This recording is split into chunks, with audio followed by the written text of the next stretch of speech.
ब्रह्ममुरारी सुजाचित निर्गम निर्मल भाषित शोभित निर्गम जन्म जदोख विनाशक निर्गम तत्प्रणमामि सदा शिव निर्गम।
भगवान की जय। वक्रतुंड महाकाय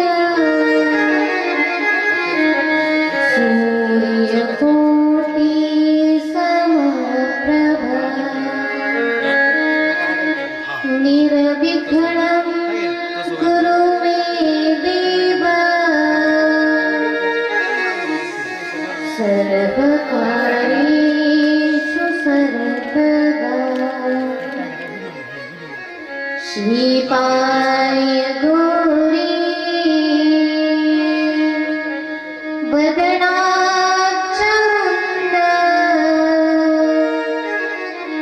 सूर्याय दक्षा वरनाशकाय श्रीनीलकण्ठाय वृषध्वजाय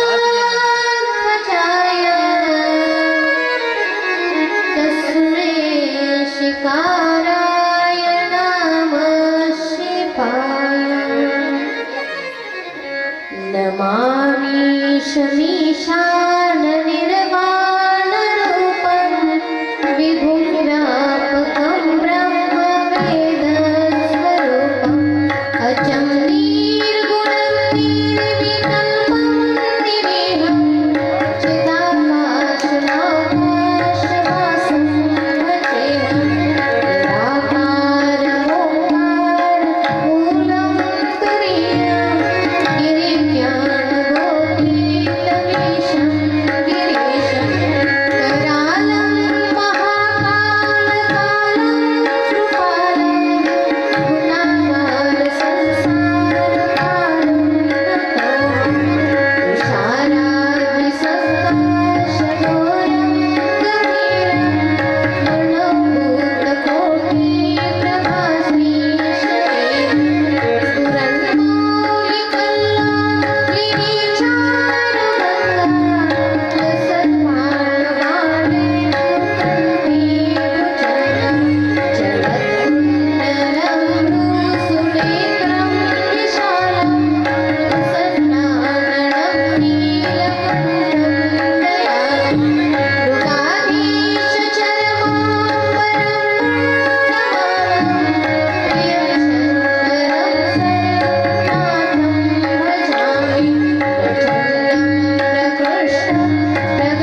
मन आणि वाणीला शुद्ध करण्यासाठी भगवत नामाचा आश्रय घेऊया. हर हर महादेव शंभो काशी विश्वनाथ गंगे. हर हर महादेव शंभो काशी विश्वनाथ गंगे. महादेव शंभो काशी विश्वनाथ गंगे. हरे हरे महादेव शंभो काशी विश्वनाथ गंगे. हर हर महादेव शंभो काशी विश्वनाथ गंगे.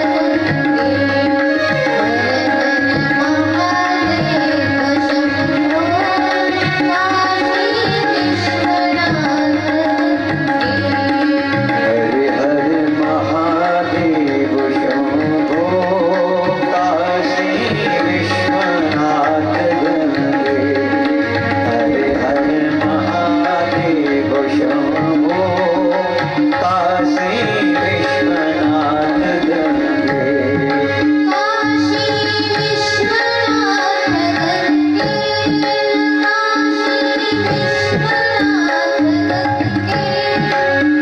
काशी विश्वनाथ गंगे. काशी विश्वनाथ गंगे.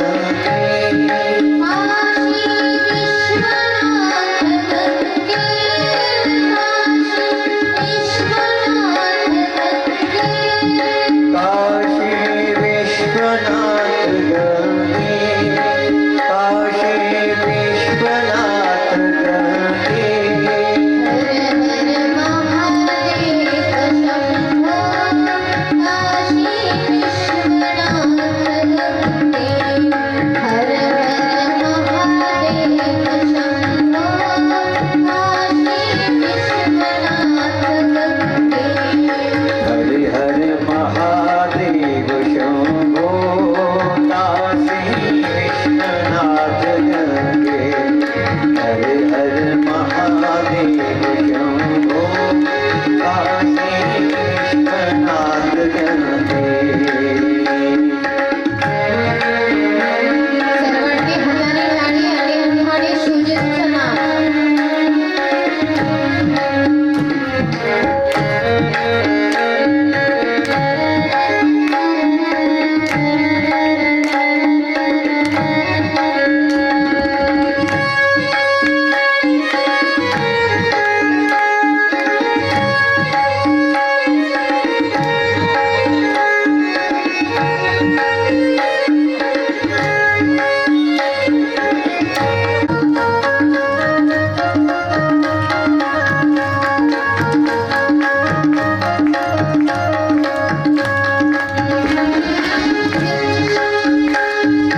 काशी विश्वनाथ गंगे.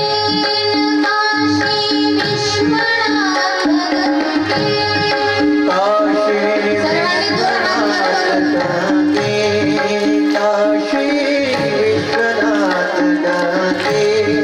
काशी विश्वनाथ गंगे. काशी विश्वनाथ गंगे. काशी विश्वनाथ गंगे.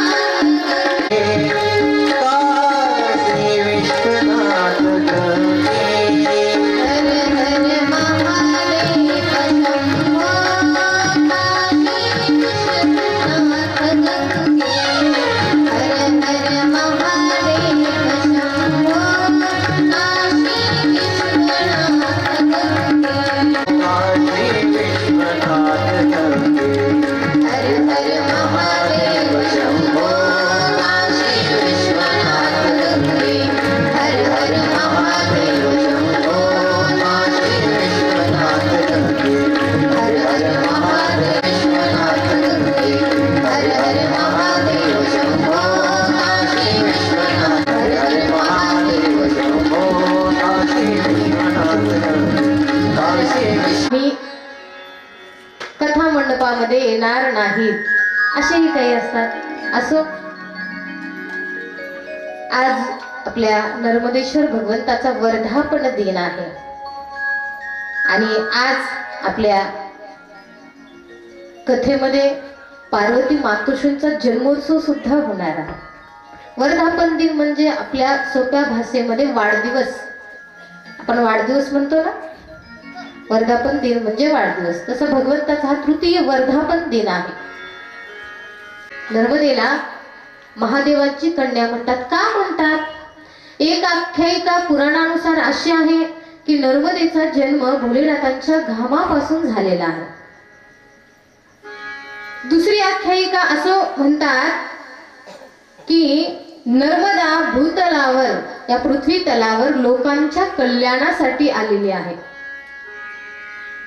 लोकांच्या कल्याणासाठी नर्मदेने अवतार घेतला आणि राजा पुरुकुत्सांच्या पितरांच्या उद्धारासाठीही तिनं या पृथ्वी तला अवतार घेतला असं म्हटलं जातं. अशी एक आख्यायिका आपल्याला ऐकायला भेटते. दुसरं म्हणजे तिचे वडील, नर्मदेच्या वडिलांचं नाव असतं मैकलनी.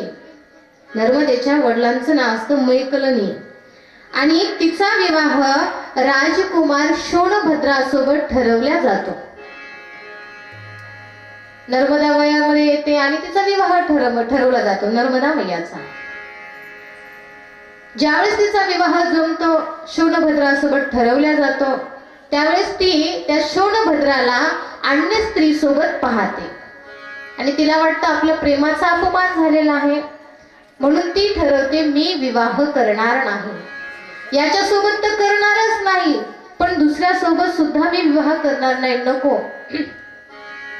असं नर्मदा ठरवते. हा जो शोणभद्र राजा असतो तो पूर्वेकडे प्रस्थान करतो, पूर्व दिशेने तो जातो, म्हणून त्याच्या वाटेलाच जायचं नको म्हणून ती पश्चिम दिशेला, विरुद्ध दिशेला जायला निघते. म्हणून एकमेव नर्मदा मैया अशी आहे जी पश्चिम वाहिनी आहे, एकमेव पश्चिम दिशेला वाहते. मैया, नर्मदे मैयाने भोलेनाथाची आराधना केली आणि भोलेनाथाची आराधना केल्यानंतर भोलेनाथ प्रसन्न झाले आणि भोलेनाथाने नर्मदा मैयाला वर दिला की मी तुझ्या पाण्यामध्ये काय होईल, तळाला आपोआप निर्माण होईल. म्हणून म्हणतात नर्मदेमध्ये जेवढे कंकर आहेत, जेवढे दगड आहेत ते काय आहेत, प्रत्यक्ष शंकर आहेत. जेवढे कंकर तेवढे शंकर आहेत. आणि विशेष म्हणजे नर्मदेश्वराचं असं आहे की त्याला प्राण प्रतिष्ठेची गरज नाही. मला असंही म्हटले की दीदी प्राण प्रतिष्ठा करायची ठरवली पण काही करणंच झाली नाही. एकदा नियोजन झालं, दोनदा नियोजन झालं, पण काही योगच आला नाही म्हणे, प्राण प्रतिष्ठा झालीच नाही. म्हणून नर्मदेश्वराची ही विशेषता आहे की नर्मदेश्वराची प्राण प्रतिष्ठा केली नाही तरीही चालतं, पण बाकीचे जे देव असतात त्यांच्यामध्ये प्राण ओतावा लागतो, तेव्हा त्यांच्यामध्ये जीव येतो, तेव्हा त्यांना त्याची अनुभूती होत असते. पण नर्मदेश्वराला याची गरज नाही, प्राण प्रतिष्ठेची गरज नर्मदेश्वराला नाही. आणि हे नर्मदेश्वर शिवलिंग आपण आपल्या घरी पूजेमध्येही ठेवू शकतो, रोजच्या पूजेमध्ये नर्मदेश्वर. आपण ऑफिसमध्येही नर्मदेश्वर भगवंताला ठेवू शकतो. अशा पद्धतीनं नर्मदेश्वराची आपण पूजा अर्चा करू शकतो. जर आपण नर्मदेश्वराची आराधना केली तर काय होतं, भय आणि संकटे नाहीशी होतात. पण त्याला विश्वास लागतो, श्रद्धा. सगळ्यात महत्वाचा विषय आहे तुमचा श्रद्धा किती आहे, तुमचा विश्वास किती आहे. जर आपली श्रद्धा आणि विश्वास असेल तर आपल्या दगडात सुद्धा देव दिसतो. एक कथा अशी ऐकलेली आहे, वाचलेली नाही पण ऐकलेली आहे. जसं म्हणतात हो कानपाट आहे, ऐकलेलं आहे, तसं ऐकलेलं आहे. एक व्यक्ती असतो आणि महात्मे सांगतात की म्हणे भगवंताच्या नामामध्ये फार सामर्थ्य आहे. काय होतं भगवंताच्या नावाच्या सामर्थ्याने, त्याचं जर नाम घेतलं तर अशक्य गोष्टी काय होतात, शक्य होतात त्याच्या नामाने. असं काय आहे म्हणे, भगवंताचं नाम आहे. महात्मे सांगू लागले, एका व्यक्तीनं ऐकलं आणि त्याची काय बसली, श्रद्धा बसली. तसं शास्त्र सांगतं, भगवंताच्या नामामध्ये होतं की देवाचं नाव किती श्रेष्ठ आहे. शास्त्र सांगतं अच्युतानंत गोविंद नामोच्चारण भेषजात नश्यन्ति सकला रोगाः सत्यम सत्यम वदाम्यहम्. जर भगवंताचं आपण नाम घेतलं तर कसलाही रोग असो काय होतं, सर्व रोगांचा काय होतो, नश्यंती, नाश पावतो. सगळे रोग काय होतात, नाश पावतात. हे सामर्थ्य आहे भगवंताच्या नामस्मरणामध्ये. भवरोग ऐसे जाय, तुकोबारायांचं प्रमाण आहे, कितीही मोठा रोग असू द्या आणि जर भगवंताचं नामस्मरण केलं तर काय होतं, रोग नाहीसा होतो. चला आपण एका कथेमध्ये होतो. विश्वास कसा असला पाहिजे, महात्मे सांगायला लागले. देवाचं जर नाव घेतलं, श्रद्धा ठेवली, त्याचं नाव जर घेऊन आपण कुठलंही कार्य केलं तर काय होतं, यशस्वी होतं. म्हणे गंगेवर चालायचं म्हणलं तरी नदीवर चालता येतं त्याच्या नामान. महात्म्याने सांगितलं. तो व्यापारी असतो, त्याने ऐकलं, त्याची श्रद्धा असते महात्म्यांमध्ये. भगवंताचं नामस्मरण सुरू केलं आणि रोज गंगा पार करून महात्म्यांच्या प्रवचनाला यायचा, रोज देवाच्या नावात. एक दिवशी महात्म्याने सहज विचारलं, अहो तुम्ही गंगा पार करून कसे येता? त्याने सांगितलं, स्वामीजी तुम्ही सांगितलं होतं कथेमध्ये की त्याच्या नावावर विश्वास असली तर माणूस सहज गंगाही पार करू शकतो, नदीही पार करू शकतो. मी तसाच येतो, चला आज तुम्हाला माझ्या घरी यायचं. महात्म्याला सोबत घेतलं आणि म्हणले चला आता गंगा पार करायची. त्याने गंगेमध्ये तो व्यक्ती उतरला, पण महात्म्याची हिंमत होईना. महात्म्याची हिंमत होईना का, कारण महात्मा सांगत होते पण त्यांचा तेवढा विश्वास देवावर नव्हता.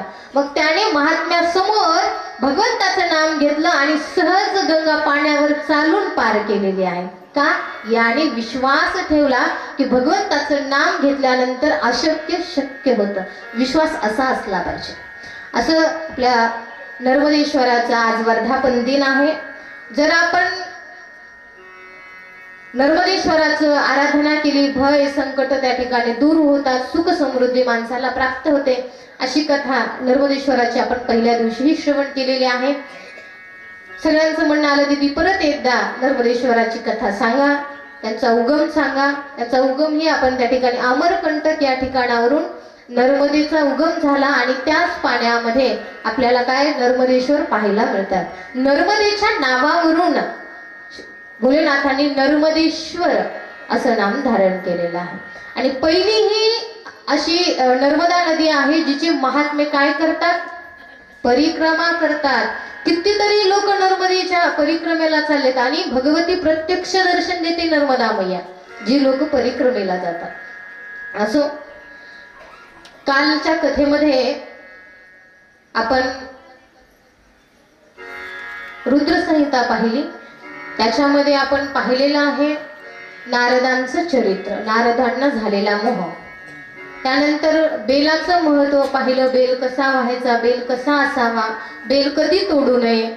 जर आपल्याकडे बेल उपलब्ध नसेल सोमवारी, चतुर्दशीच्या दिवशी, अष्टमीच्या दिवशी आणि या दिवशी आपल्याला शिवपूजन करायचं आहे, तर आपण बेल कुठून आणायचा, किंवा वाहिलेला बेल चालतो का, किंवा अगोदर तोडून ठेवलेला बेल चालतो का, तर हो चालतो. मग कसा व्हायचा, पाण्यामध्ये बुडवून तो बेल आपण पुन्हा पुन्हा वाहू शकतो, एकदा नाही. वाहिलेला बेल किंवा 2 दिवसांनी अगोदर तोडलेलं बेलपत्र आपल्याकडे आहे, पाण्यात बुडवायचं, वाहायचं, पुन्हा उचलायचं, पुन्हा पाण्यात बुडवायचं, पुन्हा असं करू शकतो. जर आपल्याला सोमवारी बेलपत्र व्हायचं आणि आपल्याला आदल्या दिवशी बेलपत्र तोडायची लक्षामध्ये नसेल तर असा पर्याय आपण करू शकतो. असं बेलाचं महत्व पाहिलं, रुद्राक्षाचं महत्व पाहिलं. ती रुद्राक्ष किती श्रेष्ठ आहे. कोणता रुद्राक्ष आपण गळ्यामध्ये घालावा, कोणता रुद्राक्ष घातल्यानंतर काय फळ मिळतं. एक आवळ्या एवढा रुद्राक्ष असतो, एक बोरा एवढा रुद्राक्ष असतो आणि एक छोटा हरभरा एवढा रुद्राक्ष असतो. मग प्रत्येक रुद्राक्षाची फलश्रुती वेगवेगळी सांगितलेली आहे. मग कसा घालू नये हे काल आपण ऐकलेलं आहे. म्हणजे दिदी झालेलंच सांगायला लागतं, रिव्हिजन घ्यायला का, पुढची लिंक आपल्याला लागावी म्हणून. असं रुद्राक्षाचं महत्व काल पाहिलं. भस्माचं महत्व पाहिलं. भस्मकण दुर्वासाच्या कपाळावरचे कुंभीपाक नरकामध्ये पडले आणि त्या ठिकाणी स्वर्ग झाला, एवढी भस्माची महिमा. कुठं कुठं लावावे तो भस्म, त्याच्या अनेक ठिकाणं सांगितलेत, पण मुख्य 5 ठिकाणं सांगितलेत. कमीत कमी त्या 5 ठिकाणी तरी आपण भस्म लावावा असंही वर्णन त्या ठिकाणी करून सांगितलेलं आहे. आणि आता मात्र सती चरित्राचं वर्णन सूत महर्षी शौनकांना करून सांगतात. सतीचं चरित्र. शौनकादी ऋषींनी सुतांना प्रश्न केला, नारदांनी सुतांना प्रश्न केलेला आहे, शिवचरित्र सांगा, सतीचं चरित्र सांगा असा प्रश्न केला. आणि सूत महर्षी शौनकादी ऋषींना ही कथा सांगायला लागले. दक्ष, या दक्षाचं प्रगटीकरण, याची उत्पत्ती ब्रह्मदेवाच्या अंगुठ्यापासून झालेली आहे. अंगुष्ठ, दक्षांगुष्टा स्वयंभुवः अशी दक्षाची उत्पत्ती झालेली आहे. आणि हा दक्ष भगवतीची आराधना करतो. भगवती तुम्ही आमच्या घरी पुत्री रूपाने या म्हणून भगवतीची आराधना दक्ष करतो. जगदंबा दक्षावर प्रसन्न होते आणि प्रसन्न होऊन दक्षाला सांगते, तुझ्या तपश्चर्याने मी प्रसन्न आहे, मी निश्चित तुझ्या घरी काय करेल, अवतार धारण करेल. पण एक गोष्ट लक्षामध्ये ठेव, जर तू माझा अपमान केलास, अवमान केलास, तर मी माझ्या देहाचा त्याग करेल असं जगदंबाने दक्षाला सांगितलं. भगवतीनं दक्षाने आराधना केली आणि भगवतीने सांगितलं, मी तुझ्या घरी अवतार घेईल. दक्षाच्या घरी भगवती अवताराला आली. तिचं नाव सती असं ठेवलं. सती असं नामकरण तिचं त्या ठिकाणी केलेलं आहे. आणि सती आपल्या वडिलांच्या सानिध्यामध्ये वाढू लागलेली आहे. वडिलांच्या सानिध्यामध्ये वाढू लागलेली आहे. त्या ठिकाणी नारद महर्षी आलेले आहेत, सगळे देव आलेले आहेत. शिवजींकडे सगळे देव गेले आणि सांगितलं सतीचं वरण करा. भोलेनाथांनी सतीचं त्या ठिकाणी वरण करायचं ठरवलं, पण तप केल्याशिवाय भगवंत काही प्रसन्न होत नाही. काय करावं लागतं, त्याला तपश्चर्याच करावी लागते. म्हणून सतीनं ठरवलं, 1 वर्षाचं मी नंदा नावाचं व्रत करेल. सतीनं कोणतं व्रत केलेलं आहे, नंदा नावाचं व्रत आहे, जे सतीनं 1 वर्ष ते व्रत केलेलं आहे. मग ते व्रत कसं केलेलं आहे, कधी केलेलं आहे याचं वर्णन केलं. कोणत्या महिन्यामध्ये या व्रताला सुरुवात केलेली आहे याचं वर्णन केलेलं आहे. आश्विन महिन्यामध्ये नंदा नावाच्या व्रताला सती मातोश्रींनी सुरुवात केली.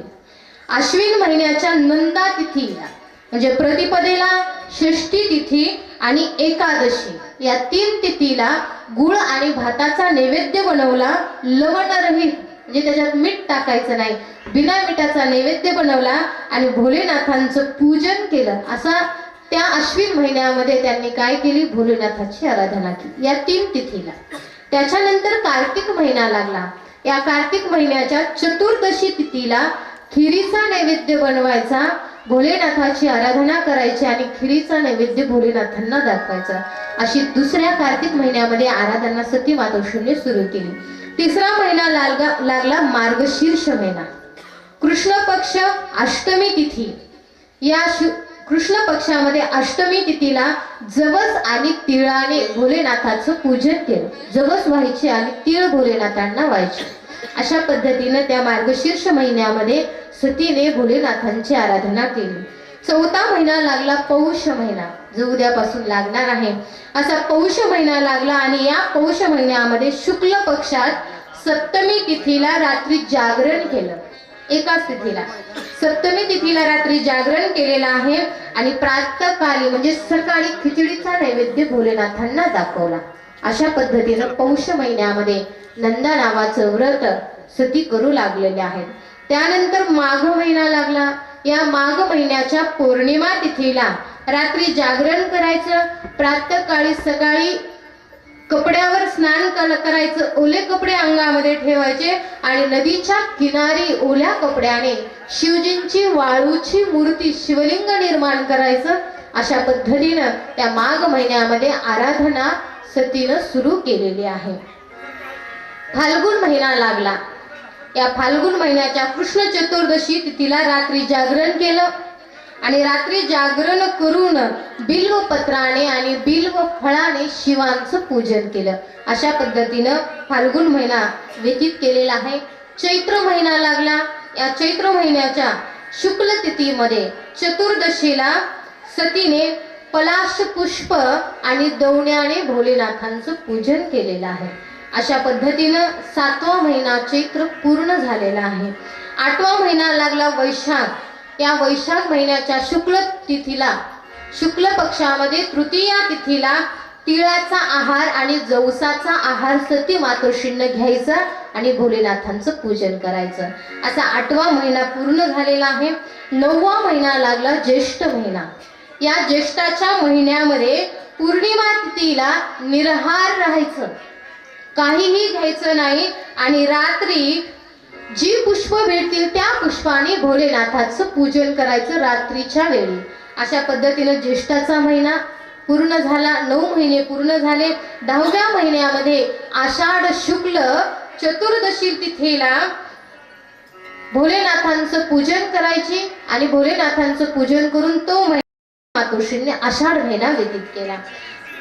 त्यानंतर श्रावण महिना लागला 11वा.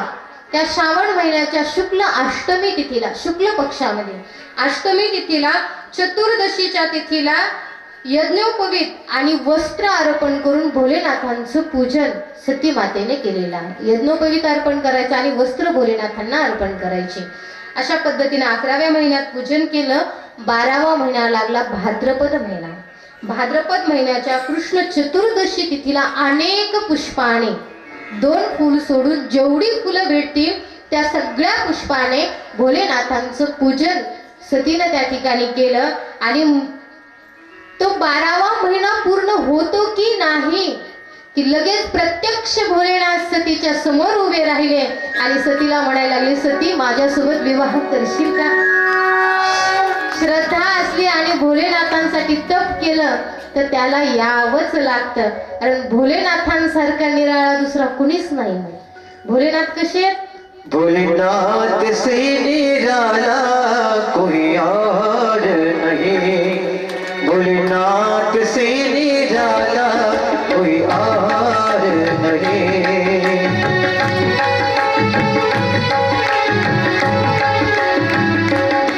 भोलेनाथ से निराला कोई और नहीं, भोलेनाथ से निराला कोई और नहीं, कोई और नहीं, कोई और नहीं, कोई और नहीं, कोई और नहीं. भोलेनाथ से निराला कोई और नहीं, भोलेनाथ से निराला कोई और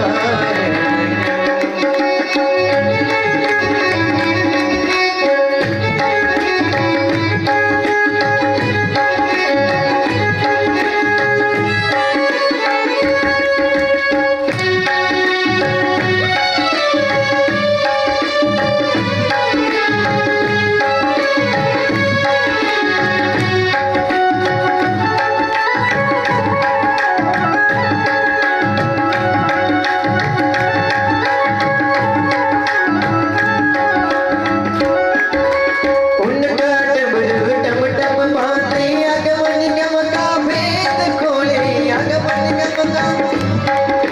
उनका डमरू डम डम बांधे, अगमन गम का भेद खोले, ऐसा डमरू बजाने वाला कोई और नहीं, ऐसा डमरू बजाने वाला कोई और नहीं.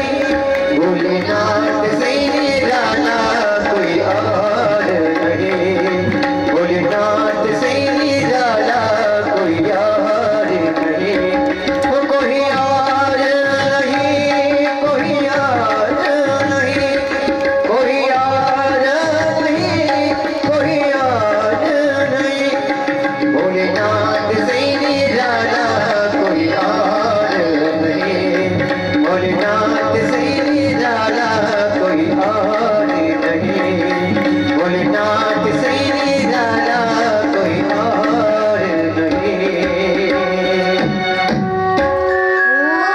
पार्वती पतेश्वर महादेव नर्मदेश्वर भगवान की जय. भोलेनाथ कसे आहेत? भोलेनाथ से निराला और कोई नहीं. आशुतोष आहेत. लगेच आपल्या भक्तांवर भोलेनाथ काय होतात? प्रसन्न होतात. आणि आज भोलेनाथ सतीवर प्रसन्न झाले. व्रत पूर्ण होतं की नाही लगेच प्रगट झाले आणि सतीला म्हणायला लागले, सती माझ्यासोबत विवाह करशील का? भोलेनाथ दक्षाकडे गेले, सतीचा हात मागितला आणि सती आणि शिवजी यांचा विवाह थाटामाटामध्ये झालेला आहे. शिवांचा सतीसोबत विवाह झाला. कैलास पर्वतावर हे आले आणि कैलास पर्वतावर आल्यानंतर सती आणि शिव यांनी मधुर लीला त्या ठिकाणी केलेल्या आहेत. त्यानंतर विहार करत असताना सती भोलेनाथांना म्हणते, प्रभू आपण या कैलास पर्वतावर राहतोय, पण कसं राहतोय? आपल्या डोक्यावर काही नाही, असं बांधलेलं घर नव्हतं भोलेनाथांचं, उघडे होते भोलेनाथ, कैलास पर्वतावर मोकळे राहायचे. सती मैया भोलेनाथांना म्हणते, प्रभू पावसाळ्याचे दिवस आहेत, आभाळ येते आणि ढगांचा गडगड आवाज होतोय, प्रभू मला भीती वाटते, भयंकर वारा सुटतोय, प्रभू मला भीती वाटते, काय करा प्रभू? मला राहण्यासाठी महल बनवा. असा प्रश्न सती भोलेनाथांना त्या ठिकाणी करते. भोलेनाथ म्हणतात, सती तुझी इच्छा आहे तर मी काय करतो? महल बनवतो. सांग कुठे बनवायचा महल? मेरू पर्वतावर बनवायचा का हिमालयावर, हिमाचल प्रदेशावर बनवायचा? त्यावेळेस सतीने सांगितलं, प्रभू हिमाचल प्रदेशावर, हिमालयावर काय करा, तुम्ही माझ्यासाठी महल बनवा. एक सुंदर भजन आहे की त्याच्यामध्ये सती भोलेनाथांना म्हणते की काय करा भोलेनाथ, माझ्यासाठी काय करा, तुम्ही महल बनवा. काय म्हणते ते आपण भजनाद्वारे पाहू. त्याच्यामध्ये सतीच्या ऐवजी पार्वती मातोश्रींचं नामकरण केलेलं आहे का? कारण पार्वती आणि सती काय आहेत? वेगळ्या नसून दोघी काय आहेत? एकच आहेत. काय म्हणते सती पार्वती माता भोलेनाथांना? पार्वती बोले भोले से, पार्वती बोली भोले से, ऐसा महल बना देना, कोई भी देखे तो बोले क्या कहना, भाई क्या कहना, कोई भी देखे तो बोले क्या कहना, भाई क्या कहना, कोई भी देखे तो बोले क्या कहना, भाई क्या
पद्धतीने सतीने भोलेनाथांकडे हट्ट केला, काय करा, सुंदर असा महलमाळा बनवा, कारण आपण कैलासा मोकळ्या राहतो, वर डोक्यावर काय नाही, छत नाही, असं घर बनवा, असं हट्ट केला. आणि भोलेनाथांनी हिमालयावर पार्वतीसाठी सुंदर असा राजमहाल त्या ठिकाणी बनवलेला आहे. त्यानंतर सतीने भोलेनाथांना प्रश्न केला, प्रभू सगळं झालं, विहार झाला, विवाह झाला, घर झाला, आनंद झाला, आता मला वाटते की मला काय करा, नवविधा भक्तीची महिमा सांगा. तुम्ही कुणाच्या ध्यानामध्ये असता प्रभू, त्या तुमच्या ध्येयाची, त्या तुमच्या आराध्याची महिमा मला सांगा. मला तर वाटतं तुम्हीच सगळ्यांचे गुरु आहेत, तुम्ही सगळ्यात मोठे देव आहेत, मग तुम्ही कुणाची आराधना करता प्रभू, त्या तुमच्या आराध्याची महिमा, त्या आराध्याची कथा मला सांगा, मला परमतत्वाचं ज्ञान द्या, असा प्रश्न सतीनं भोलेनाथांना केलेला आहे. आणि भोलेनाथ परमतत्वाचं ज्ञान सतीला त्या ठिकाणी देऊ लागलेले आहेत. भोलेनाथ म्हणायला लागले, मी ज्याचं ध्यान करतो ते माझे आराध्य आहे, त्यांचं नाव आहे रामचंद्र. आम्ही दोघी वेगळे नाही आहेत, राम आणि शिव दोघं एकच आहे. सतीला सांगितलं, नवविधा भक्तीचं वर्णन केलं, श्रवणम, कीर्तनम, विष्णू स्मरणम, पादसेवनम, अर्चनम, वंदनम, दास्यम, सख्य, आत्मनिवेदनम, ही 9 प्रकारची भगवंताची भक्ती आहे. पहिल्यांदा काय करावं, देव जर आपलासा व्हावा वाटत असेल तर पहिल्यांदा श्रवण भक्ती आपण करायला पाहिजे, श्रवण.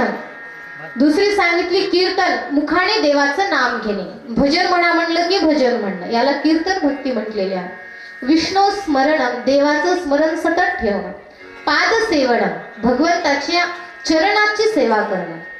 अर्चनम, भगवंताची अर्चना, पूजा अर्चना करणे. वंदन, आपण काल पाहिलं पूजा झाल्यानंतर वंदन करणं, वंदन भक्ती. श्रवणम, कीर्तनम, विष्णू स्मरणम, पादसेवनम, अर्चनम, वंदनम, दास्य. देवाचा आपण कोण आहोत, दास आहे, दास म्हणून त्याची भक्ती करणं. दास्य, सख्य, देव माझा कोण आहे, मित्र आहे, सखा आहे, सख्य भक्ती. आत्मनिवेदनम, पूर्ण आत्मा शरीर त्याला अर्पण करणं. अशा 9 पद्धतीनं जो भगवंताची भक्ती करतो तो भगवंताचा खरा भक्त आहे, असं वर्णन भोलेनाथ सतीला करून सांगू लागले. नवविधा भक्तीचं वर्णन करून सांगितलं, परम तत्वाचं ज्ञान दिलेलं आहे. आणि भक्ती करत असताना भक्तीचा माणसाने हिशोब ठेवू नये.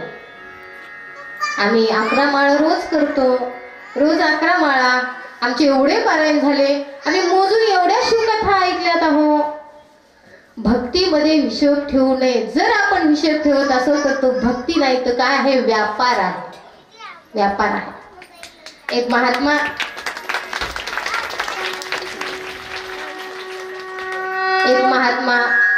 ध्यान लावून जप करू लागली एका झाडाखाली बसून. एक ग्वालीन, दूध विकणारी ग्वालीन त्या रस्त्यावरून चालली होती. महात्म्याचे झाडाखाली माळ घेऊन जप करू लागले. त्या रस्त्यावरून ती चालली, एक मागून व्यक्ती पळत आला, तिला आवाज दिला, ग थांब. थांबली. त्याने दूध मागितलं, मोठ्या तांब्यामध्ये दूध भरून दिलं, मोजून दिलं नाही मापाने, घेतली कॅन आणि ओतलं आणि जा म्हणली. महात्म्याने पाहिलं आणि महात्म्याने तिला विचारलं, अगं तुला काही वाटतं की नाही, 2 प्रकारे व्यवहार करतेस, 2 प्रकारे व्यवहार करतेस.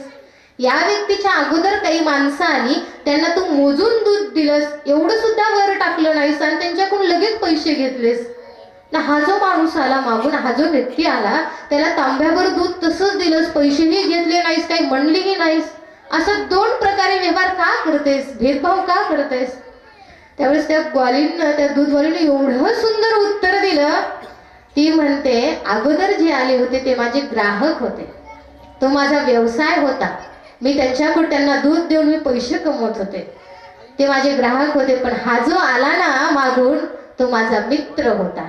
आणि मित्राकडून कसले पैसे आणि मित्राकडून कसला व्यवहार म्हणे, यारीमध्ये कुठे व्यवहार असतो का म्हणे, यारीमध्ये व्यवहार नसतो. हा माझा मित्र होता म्हणून मी त्याला दूध तसंच दिलं. महात्मा रडायला लागले. म्हणले, जर मित्र भावनेमध्ये मित्रत्वामध्ये जर हे हिशोब ठेवत नाही तर देवाचा जप करताना आपण का हिशोब ठेवावा? महात्म्याने माळ टाकून दिली आणि महात्मे निरंतर जप करत बसलेले आहेत. म्हणून भगवंताची भक्ती आपण अशी केली पाहिजे. प्रत्येकाकडून काहीतरी शिकायला असतं. महात्म्याने तिच्याकडून हे शिकलं, भक्ती कशी करावी, भक्तीमध्ये कुठलंच मोजमाप ठेवू नये असं वर्णन भोलेनाथ सतीला करून सांगतात. नवविधा भक्ती करायची, पण ती कशी करायची? आपली भक्ती फार विचित्र असते. देवा 50,000चा जर फायदा झाला व्यापारामध्ये 50,000चा जर फायदा झाला तर मी तुला प्रसाद चढवीन किंवा काही दक्षिणा देईल. ठरून आकडा नाही. फायदा होतो आणि फायदा झाल्यानंतर मनात शंका येते, याच्यामुळे झाला असेल का? कदाचित झाला नसेल याच्यामुळे, पुन्हा देवामुळे झाला नसेल, पण पुन्हा मनात शंका येते, अरे आपण म्हणलो होतो जर याच्यामुळे झाला असला आणि आपण जो नवस केला तो पूर्ण नाही केला तर बाबा सगळंच काढून घेईन, त्याच्या हातात आहे, काय करायचं? म्हणून चला बोललो तर नवस फेडायला जाऊ मंदिरामध्ये. 10 रुपयाची चिल्लर केली, कॉईन 10 रुपयाचे, प्रसाद घेतला, मंदिरामध्ये आला आणि एक रेष ओढली आडवी. समोर अशी दानपेटी आहे, अशी खाली जमिनी आडवी रेष ओढली आणि प्रभूला म्हणायला लागले, प्रभू या रेषेच्या पलीकडे पडलेलं तुमचं आणि अलीकडे पडलेलं माझं. आता टाकायचं कुठं? कोणाच्या हातात आहे? त्याच्याच हातात आहे ना. कुठं टाकले ना त्याने चिल्लर पैसे. 2 पैसे पलीकडे गेले, 2 कॉईन, बाकीचे सगळे अलीकडे टाकले. देवाला म्हणाले, प्रभू तुमचे फार उपकार आहेत, तुम्ही जास्त घेतलं नाही, थोडंच घेतलं. टाकणं याच्या हातात आहे, किती टाकायचं? असे काही कंजूस, असे काही लोक असतात, देवाकडे नवस करतात पण पूर्ण करायला नको वाटतं. दुसरा येतो, तो म्हणतो, प्रभू अशी रेष पाडून मी तुमच्यात आणि माझ्यात भेद निर्माण करणार नाही म्हणे. याला काही कळतच नाही आणि रेष मारली तुमच्यात आणि माझ्यात, म्हणून मी तसं करणार नाही. प्रभू मी असं ऐकले तुम्ही वर राहतात. तुम्ही कुठे राहतात? वर राहतात. म्हणून मी काय केले, 10चे कॉईन केले. वर राहिलं तुमचं आणि खाली राहिलेलं सगळं माझं. प्रभू न्यूटनचा नियम काय सांगतो? आकाशाकडे फेकलेली कुठलीही वस्तू कुठे येत असते? जमिनीकडे येते. हा न्यूटनचा नियम आहे. तर तो म्हणतो मी अशी रेष नाही ओढणार, वर फेकणार. का? तुम्ही वर राहतात. असं म्हणून भक्ती कशी करावी इथे आपण होतो. भगवंताची भक्ती कुठलाही हेतू मनामध्ये न ठेवता आपण भगवंताची भक्ती केली पाहिजे असं भगवंत सतीला सांगू लागलेले आहेत. आणि सतीला म्हणतात, माझ्या आराध्याचं नाम आहे राम आणि मी एकच काम करतो, काय? राम नामाचा प्रसार सगळीकडे करतो आणि राम नामाचे मोती मी काय करतो, सगळ्या लोकांमध्ये वाटतो. पण ते कसे वाटतात ते आपण पाहूया.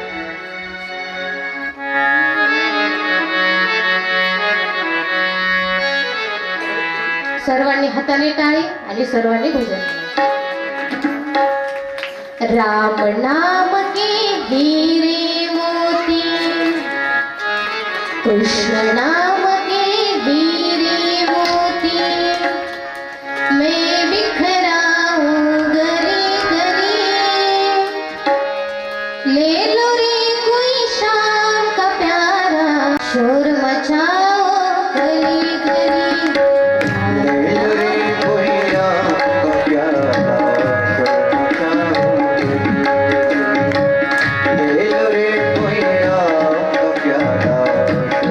Yeah.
सतीला सांगायला लागले, माझं एकच काम आहे, राम नाम की हिरे मोती मै बिखराऊ गली गली, एवढंच माझं काम आहे. मी राम नामाचा प्रचार त्या ठिकाणी करतो, मीही आनंद घेतो आणि बाकीच्यांनाही राम नामाचा आनंद देतो. असं म्हटले.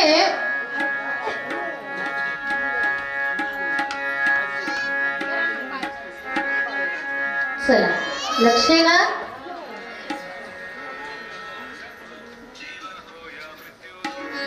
आणि सतीला नंदीवर बसवले, भोलेनाथ नंदीवर बसले, नवविधा भक्तीचा उपदेश केला आणि निघाले दंडकारण्याकडे.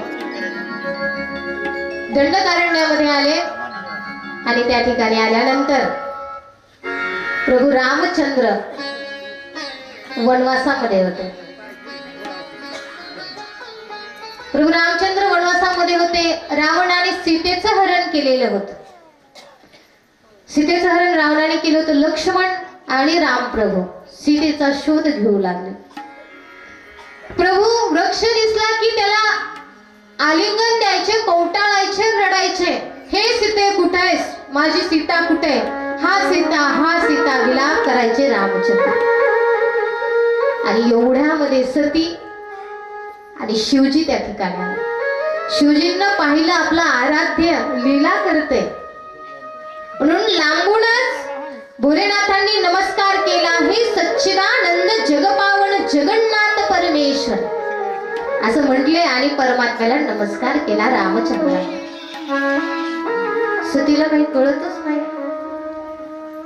सती म्हणते, त्यांना काही कळतं की नाही. वनवासामध्ये असणारा व्यक्ती जोरात रडतोय, हा सीते आणि याला नमस्कार करतात. हे विचारलं, स्वामी हे कोण आहेत, यांना तुम्ही नमस्कार का केला. म्हणे, मी ज्याची तुला आता कथा सांगितली नाही तेच राम आहे. पण विश्वास बसे ना, ज्याची कथा ऐकली, ज्याची नवविधा भक्ती कशी करावी ऐकली, तोच राम पत्नीसाठी हा सीता म्हणून रडतोय, माणसासारखा रडतोय, पत्नीसाठी विलाप करतोय. विश्वास काही बसना. भोलेनाथांनी समजावून सांगितलं, अगं सती, माझे प्रभू लीला करतायत. जसे शाळेमध्ये लहान मुलं असतात आणि काय करतात, नाटक घेतात, भाग घेतात गॅदरिंग मध्ये, त्यावेळेस वेगवेगळे नाटक करतात. तसे माझे प्रभू सध्या लीलेमध्ये आहेत. मानव अवतार धारण केला आणि मानवाची लीला माझे प्रभू करतात. हे सावळे जे दिसत आहेत ना, ते माझे आराध्य आहेत, आणि गोरे जे आहेत ना, त्यांचे छोटे बंधू लक्ष्मण आहेत. पण काही सतीच्या डोक्यातच येत नाही. भोलेनाथांनी पाहिलं, हिच्या मनामध्ये शंका निर्माण झाली माझ्या प्रभूविषयी. आणि भोलेनाथ सतीला म्हणायला लागले, अगं सती, तुझ्या मनामध्ये जर शंका आली असेल तर जा आणि माझ्या प्रभूची परीक्षा घे. मी या वटवृक्षाखाली बसतो, वडाच्या झाडाखाली मी बसतो, तू काय कर, जा आणि माझ्या स्वामींची परीक्षा घे. मन द्विधा झालं, पण शिव म्हणलेलेही पटत नाहीयेत की हे राम आहेत. परीक्षा घ्यायचीच ठरवली. परीक्षा घ्यायची ठरवली आणि सती त्या ठिकाणाहून निघाली. परीक्षा घ्यावी कशी, प्रत्यक्ष सतीरूपामध्ये तर नाही जायचं, म्हणून रूप पलटलं आणि सीतेचं रूप धारण केलं. सतीच्या रूपाचा त्याग केला, सीतेचं रूप धारण केलं. रामचंद्र असं दंडकारण्यामध्ये फिरत आहेत आणि सीतेच्या रूपामध्ये सती मातोश्री रामांच्या समोर येत आहे. रामप्रभू दुसरीकडे तोंड करतायत. पुन्हा सीतेच्या रूपामधली सती प्रभूच्या जवळ येते. आता प्रभू बोलायला लागले आणि म्हणतात, मातोश्री इकडे कुठे, आमचे स्वामी भोलेनाथांना कुठे ठेवलं आणि भोलेनाथांना सोडून एकट्याच वनामध्ये फिरतायत, कुठे आहेत आमचे स्वामी. असं म्हणल्याबरोबर सती लज्जित झाली आणि लज्जित होऊन सती म्हणायला लागली, तुम्ही कसं ओळखलं मी सती आहे. ते म्हणले, मी तुम्हाला ओळखलं मातोश्री की तुम्ही माझी परीक्षा घेण्यासाठी सीतेचं रूप धारण केलेलं होतं. तुम्ही माझ्या मातोश्री सती आहेत आणि माझे पिता कुठे आहेत, माझा आराध्य कुठे आहेत. असं म्हणल्यानंतर सती लज्जित झाली. कसं जायचं भोलेनाथांकडे, लाज वाटायला लागली. पण आता जावं लागणार, पर्याय नाही, म्हणून सती परत भोलेनाथांकडे आली. भोलेनाथ वटवृक्षाखाली ध्यान लावून बसलेले आहेत. सतीला पाहिलं आणि विचारलं, का ग माझ्या प्रभूंची परीक्षा घेतलीस. म्हणे, मी स्वामी रामचंद्रांची परीक्षाच घेतली नाही. तुम्ही म्हणला तुमच्या शब्दावर मी विश्वास काठीला गेले, त्यांना लावून नमस्कार केला आणि परत आले. मी परीक्षा घेतली नाही. बघा, एकतर मनात शंका रामचंद्राविषयी निर्माण झाली, हे देव आहेत का, आणि दुसरं शिवांना सती खोटं बोलल्या, भोलेनाथांना खोटं बोलल्या. भोलेनाथांनी ध्यान लावलं आणि पाहिलं तर माझ्या प्रभूची परीक्षा घेतलेली आहे आणि ती परीक्षा माझ्या आईचं रूप घेऊन घेतलेली आहे. सीतेचं रूप घेतलं सतीने, म्हणून मनामध्ये प्रतीक्षा केली, आजपासून हिचा पत्नी म्हणून मी स्वीकार करणार नाही, का हिनं माझ्या आईचं रूप धारण केलेलं आहे, म्हणून आजपासून हिचा पत्नी म्हणून मी स्वीकार करणार नाही, अशी भोलेनाथांनी मनात लगेच तात्काळ प्रतिज्ञा केली. लगेच आकाशवाणी झाली, भोलेनाथ धन्य, तुमच्यासारखा प्रतिज्ञा करणारा दुसरा नाही म्हणे. आकाशवाणी झाली. सतीने विचारलं, प्रभू काय प्रतिज्ञा केली? भोलेनाथांनी ती प्रतिज्ञा सांगितली नाही. का सांगाव तर सतीला दुःख होईल म्हणून सांगितली नाही. पण सती महान पतिव्रता होती, तिनं पातिव्रत्याच्या सामर्थ्याने ओळखलं की आपल्या पतीनं आपला त्याग केला. भोलेनाथ सतीला घेऊन कैलासाला आले आणि रोज प्रभूंच्या वेगवेगळ्या लीला सतीला सांगायला लागले, जेणेकरून मी तिचा त्याग केलेला आहे हे दुःख ती काय झाली पाहिजे, विसरली पाहिजे. अशा पद्धतीनं कैलासावर भोलेनाथ सतीला समोर आसन दिले. आता अगोदर डाव्या बाजूला सती बसायची, पण आता समोर आसन सतीला दिलेलं आहे भोलेनाथ. सती समोर बसायला लागल्या.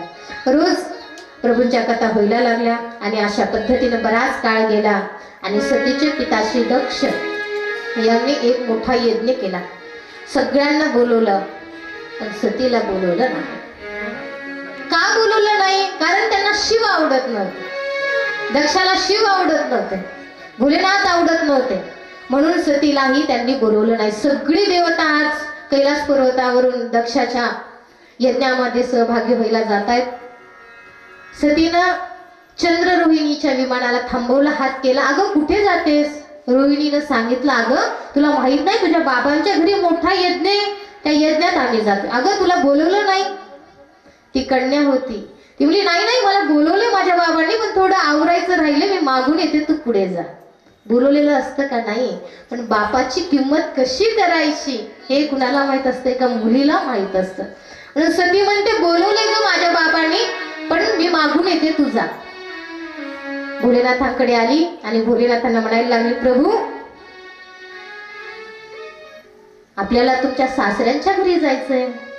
एरवी म्हणायचे माझे वडील, दक्ष माझे वडील. आज वडील नाहीत, आज यांचे सासरे झाले. कुणाचे? भोलेनाथांचे सासरे. किती चतुरपणे सती भोलेनाथांना बोलते, स्वामी आज तुमच्या सासऱ्यांच्या घरी मोठा यज्ञ आहे, आपल्याला त्या यज्ञामध्ये जायचे, चला बरं आवरा. भोलेनाथांनी सांगितलं, पत्रिका आलीये का? निमंत्रण पाठवलंय का?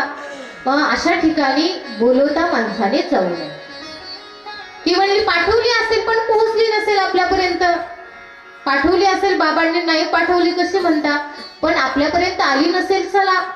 भोलेनाथांनी सांगितलं, नाही म्हणे मी येणार नाही. का? पूर्वी एकदा असाच तुझ्या बाबांनी यज्ञ केला होता आणि त्या यज्ञामध्ये सगळ्यांना बोलवलं, मीही गेलो. त्या ठिकाणी विष्णू आले, ब्रह्मदेव आले. सगळे ज्यावेळेस दक्ष सभागृहामध्ये आला, जिथे सभा बसलेली होती ते आला, त्यावेळेस सगळ्यांनी उठून स्वागत केलं. शास्त्र सांगता आपल्यापेक्षा मोठा व्यक्ती आल्यानंतर उभं राहून स्वागत करायचं असतं, आपण बसायचं नसतं. तेव्हा त्या वक्त्याचा मोठ्या व्यक्तीचा अपमान होत असतो. उभं राहायचं असतं आणि स्वागत करायचं असतं. दक्ष जेव्हा सभेमध्ये आला, सगळे उभे राहिले, पण 3 देव उभे राहिले नाही, ब्रह्मा, विष्णू आणि महेश. 3 जण उभे राहिले नाही. आता दक्ष आपल्या स्थानावर बसला आणि दक्ष स्थानावर बसून तिघांकडे पाहिलं. ब्रह्मदेव उभे राहिले नाही. का? माझे वडील आहेत, मी त्यांच्या अंगठ्यापासून निर्माण झालो, म्हणून मुलाने बापाने मुलाचा सत्कार केला पाहिजे, गरजेचं नाही. का? ते वडील आहेत. विष्णू भगवंत उभे राहिले नाही. का? ते माझं आराध्य दैवत आहेत. पण हा जो शंकर आहे ना, याने उभं राहून माझं स्वागत करायला पाहिजे होतं. का? हा माझा जावई आहे ना, जावई आणि सासऱ्याचं स्वागत उभं राहून करायला पाहिजे होते, पण याने केलं नाही. दक्षाला राग आला आणि दक्षाने भोलेनाथांचा अपमान करायला सुरुवात केली. म्हणजे याला काही कळतं का? प्रेता वासेषु घोरेषु, प्रेतांमध्ये राहतो, चिताभस्म हा अंगाला लावतो, स्मशानात राहतो, उघडा नागडा फिरतो, अंगावर व्याघ्रांबर परिधान करतो, असा हा शिव आहे म्हणे. जे येईल ते तोंडाला, जे येईल ते बोलायला. बघा याचे डोळे कसे मरकटासारखे आहेत आणि माझी मुलगी किती सुंदर मी याला दिलेली आहे. जे तोंडाला येईल ते बोलायला लागले आणि आता मात्र नंदीला राहावलं. आपलं शास्त्र सांगतं आपण आपल्या स्वामीची, आराध्येची, गुरुची निंदा आपल्या कानाने ऐकू नये.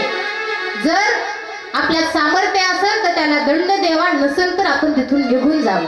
पण आपण आपल्या आराध्याची निंदा आपल्या कानाने ऐकू नये. नंदी म्हणतो दक्षाला, तू माझ्या स्वामीची निंदा या तोंडाने केलीस म्हणून काही दिवसामध्ये तुझं काय होईल, तुझं हे डोकं निघून पडेल आणि तुला बोकडाचं मुख लागेल.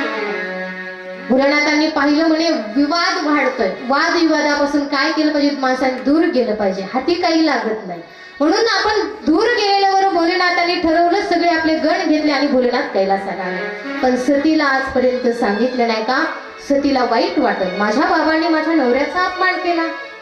माहेरामध्ये आपल्या पतीचा झालेला अपमान पतिव्रता स्त्री सहन करू शकत नाही का, विनाकारण माझ्या पतीचा अपमान माझ्या वडिलांनी माझ्या माहेरात केला. तिला सहन होणार नाही म्हणून सांगितलं नाही, नको म्हणे सांगायला, का गेलं ते सहन होणार नाही. आपली माणसं असते तर चल चल बॅग भर भर पटकन, तुझ्या बापाने 4 चौघात माझा अपमान केला, चल जाय माहेराला, हकलून दिलं असतं. भोलेनाथ म्हटले नाही, सतीला वाईट वाटेल म्हणून सतीच्या कानावर सुद्धा ही घटना घातली नाही. पण आज सांगावं लागलं का, कारण सती हट्ट धरते माहेरी जायचा. सतीनं हट्ट धरला. भोलेनाथाने सांगितलं की ज्या ठिकाणी आपण गेल्यावर आपल्याला मान मिळणार नाही अशा ठिकाणी सोन्याचा पाऊस पडत असला तरी माणसाने जाऊ नये. जिस घर में आदर मान नहीं उस घर में जाना ना चाहिए. जिस घर में आदर मान नहीं उस घर में जाना ना चाहिए.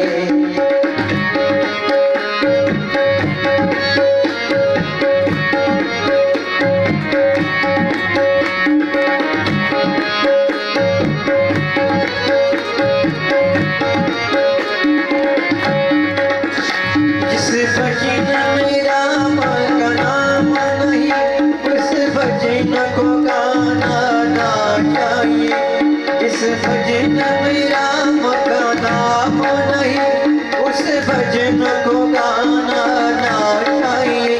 जिस घर में आदर मान नहीं उस घर में जाना ना चाहिए. जिस घर में आदर मान नहीं उस घर में जाना ना चाहिए. जिस घर में आदर मान नहीं उस घर में जाना ना चाहिए. जिथे आपल्याला मान मिळणार नाही सती अशा घरात जाऊ नये. तू जर तुझ्या बाबांकडे गेलीस तर तुला मान मिळणार नाही, मी काही तुझ्या सोबत येणार नाही. पण सती म्हणते नाही, लग्न झालं तसं गेली नाही, मला जाऊ द्या, मला जाऊ द्या. भोलेनाथांनी पाहिलं हिचा हट्ट म्हणे जा. सतीला जायची आज्ञा दिली. तिच्यासोबत नंदी इत्यादी गणांना पाठवलं. सती आली. आल्याबरोबर द्वारपाळांनी सतीकडे पाठ फिरवली, पाठ केली. जेव्हा जेव्हा सती यायची तेव्हा सगळे वाकून नमस्कार करायचे. पण आज पाठ फिरवतायत, पाठ करतायत सतीकडे. वाईट वाटलं, जाऊ द्या म्हणे. आज राजवाड्यात प्रवेश केला. वडिलांना पाहिलं, वडिलांनी तोंड फिरवलं, निघून गेले. बहिणींना पाहिलं, बहिणी बोलल्या. खरं दुःख जर कोणाला होतं तर आईला होतं का. आई माहेरात असताना पुरीला निमंत्रण नाही याचं दुःख आईला होतं. प्रसूतीला वाट पाहत बसली, माझी सती येईल का, कधी येईल, यायला पाहिजे. राजमहालात सती आईकडे आली. आईला आनंद झाला, बाळ बरं झालं तू आलीस. आता सती बाबांना बोलण्याचा प्रयत्न करते. वडील मुलांवर रागवत असतात, कदाचित माझे वडील माझ्यावर रागवले असतील, माझं काही चुकलं असेल. सती बोलण्याचा प्रयत्न करते पण दक्ष काही सतीला उत्तर देत नाही. जाऊ द्या म्हणे, आज न उद्या वडील बोलतील. ज्या ठिकाणी प्रत्येक देवतांचा भाग ठेवला, आसन ठेवलेलं होतं बसायला, तिथे सती गेली तर शिवाच्या नावाने कुठलंच आसन ठेवलेलं नाही, कुठलाच भाग नाही. सती मातोश्रीला सहज झालं नाही आणि सती त्याच ठिकाणी दक्षाला बोलायला लागली. सती म्हणते एकदा जर शिवनाम मुखामध्ये घेतलं तर माणसाचं कल्याण होतं, त्याचं पाप भस्म होतं. असं शिवनामाची ताकद आहे. तुम्ही माझ्या आराध्याची निंदा, आराध्याचा अपमान केलेला आहे, त्याच्यासाठी कुठलं स्थान ठेवलेलं नाही. शिव हे शक्ती शिव है भक्ति,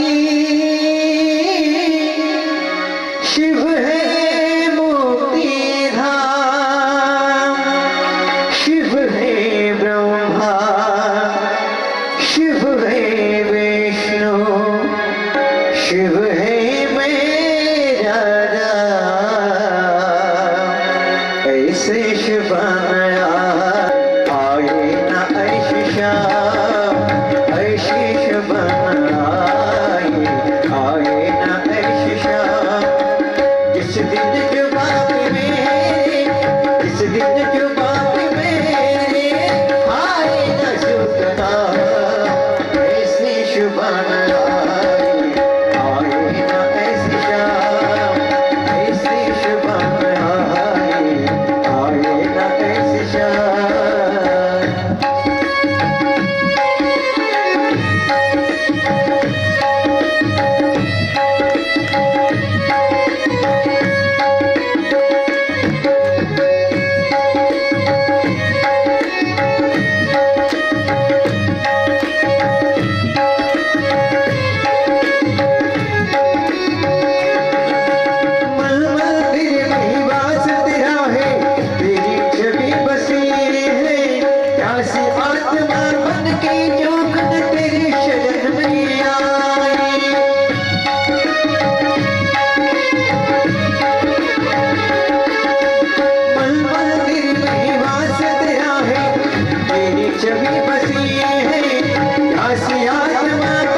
सती शिवनामाचं महत्व दक्षाला सांगते आणि म्हणते, बाबा बाबा हे शरीर तुमच्यापासून निर्माण झाले, तुम्ही मला हे शरीर दिले आणि तुम्ही माझ्या आराध्याची निंदा करता, माझ्या प्राणाची निंदा करता, कारण भोलेनाथ माझे प्राण आहेत, मी त्यांच्याशिवाय राहू शकत नाही आणि तुम्ही माझ्या स्वामीची निंदा करताय, म्हणून तुमच्यापासून निर्माण झालेले शरीर मला नकोय. जेव्हा सती दक्षाला असं सांगते, सती पिवळे कपडे आपल्या अंगावर घालते, पिवळं वस्त्र, पूर्वेकडे सती तोंड करते, स्वतःच्या तप सामर्थ्याने स्वतःच्या शरीरात अग्नी निर्माण करते आणि क्षणामध्ये आपला देह काय करते, भस्म करून टाकते. का? हा देह यांच्यापासून झाला आणि हे माझ्या स्वामीची निंदा करतात, म्हणून हा देह मला नकोय, हा देह माझ्या काही कामाचा नाही.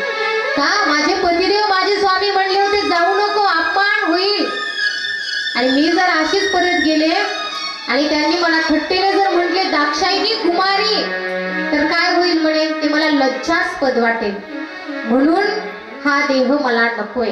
असं म्हणून सतीने अग्नी निर्माण केला आणि आपला देह भस्म करून घेतला.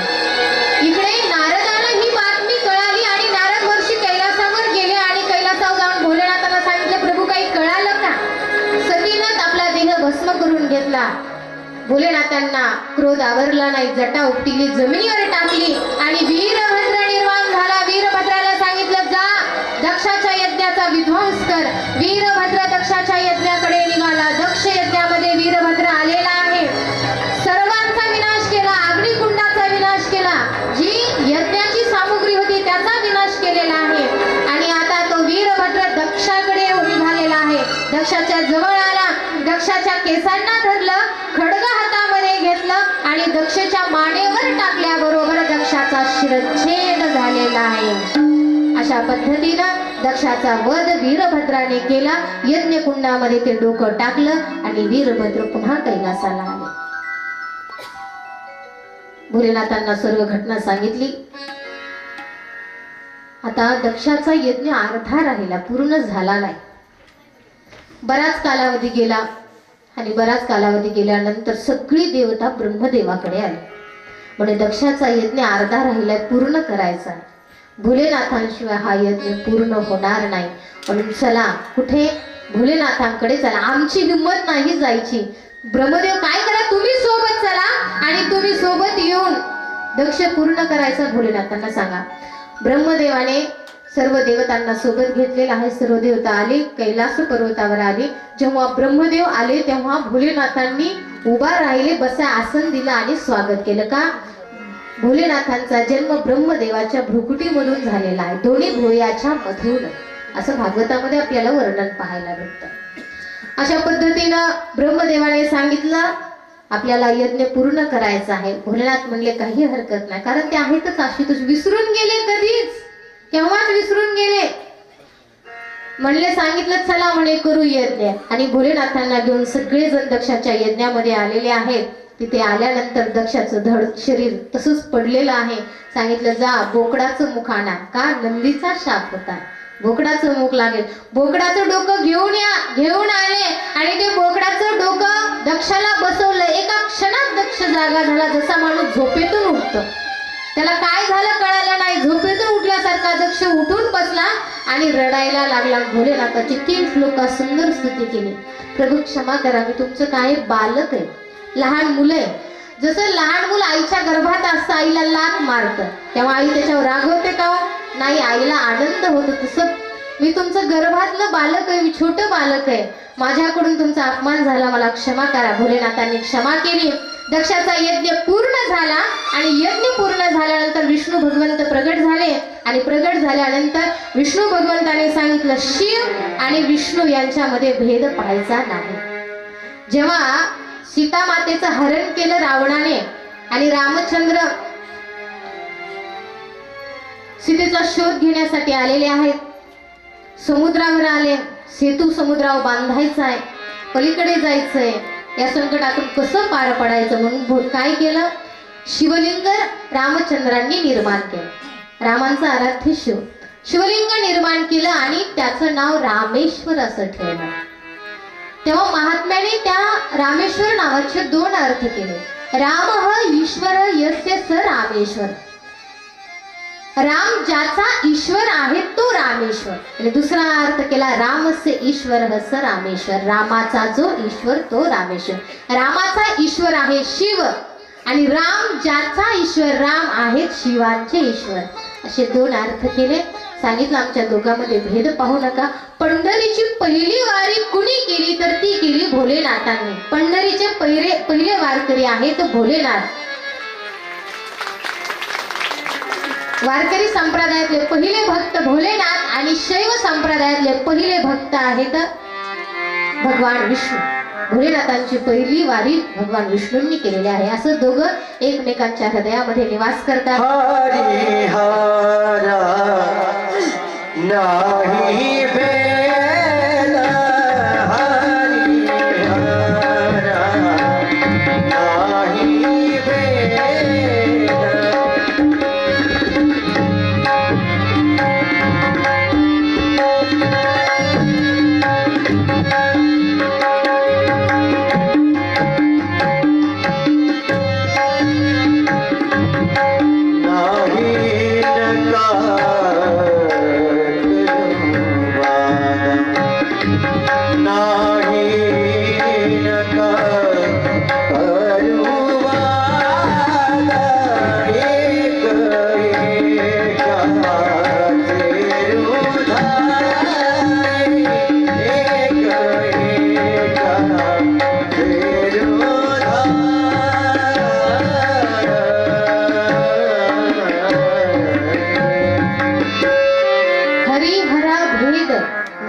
नका करू. हरी आणि हर, हर म्हणजे महादेव, दोघांमध्ये भेद करू नका, वाद घालू नका, दोघं एकमेकांच्या हृदयात आहे असं या ठिकाणी सांगितलं. भगवान विष्णू निघून गेले. शिवजीही कैलासावर आले आणि अशा पद्धतीने दक्ष यज्ञ पूर्ण झालेला आहे. या ठिकाणी आपला दुसरी संहिता रुद्र संहिता या रुद्र संहितेमध्ये सतीखंड आपला पूर्ण झाला. तीच सती जेव्हा ती आपला देह अग्नी निर्माण करते देहामध्ये, तेव्हा भोलेनाथाचं ध्यान करते आणि मग ते जन्मोजन्मी मला भोलेनाथ पती मिळाले. तीच सती पुढे हिमालयाची कन्या म्हणून कशी जन्माला येते ते कथानक आपण या ठिकाणी श्रवण करणार आहोत. तत्पूर्वी 2 मिनिट नामस्मरण करू आणि नंतर पार्वती मातोश्रींचा आपण जन्मोत्सव साजरा करूया. आपण श्रीराम जय राम भजन घेऊ का? भोलेनाथांना अत्यंत प्रिय आहे. सर्वांनी हाताने टाळी आणि मुखाने नाम, सगळ्यात सोपं. श्रीराम जय जय राम, श्रीराम जय जय राम, श्रीराम जय. सर्वांनी म्हणायचंय,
हात वर करून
म्हणा. करताना टाळे वाजवून करायला पाहिजे. त्याचं वैज्ञानिक कारण पण आहे आणि शास्त्रीय धार्मिक कारण पण आहे.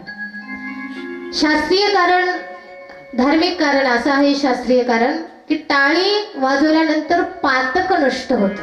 पाप काय होतं, पळायला लागतं टाळी वाजवलं की त्याच्या नावाने. आणि वैज्ञानिक कारण असे, जेव्हा आपण टाळी वाजवतो तेव्हा आपल्या बोटाखाली काही ॲक्युप्रेशर पॉइंट असतात. ते टाळी वाजवल्याबरोबर काय होतात, एकावर एक आदळल्या जातात, मग ते दबतात. मग त्याच्यामध्ये अनेक त्रास असतील, जसं की डोक्याचा त्रास आहे, पाठीचा त्रास आहे, ते वेगवेगळे काय आहेत, बोटाखाली पॉइंट असतात. मग ते काय होतात, टाळी वाजवताना एकावर एक आदळल्या जातात आणि दबल्या जातात. तोही आपल्याला वैज्ञानिक फायदा होतो आणि शास्त्रीय फायदा होतो. आपलं पातक काय होतं, लांब लांब पळायला लागतं, असंही त्या ठिकाणी सांगितलेलं आहे.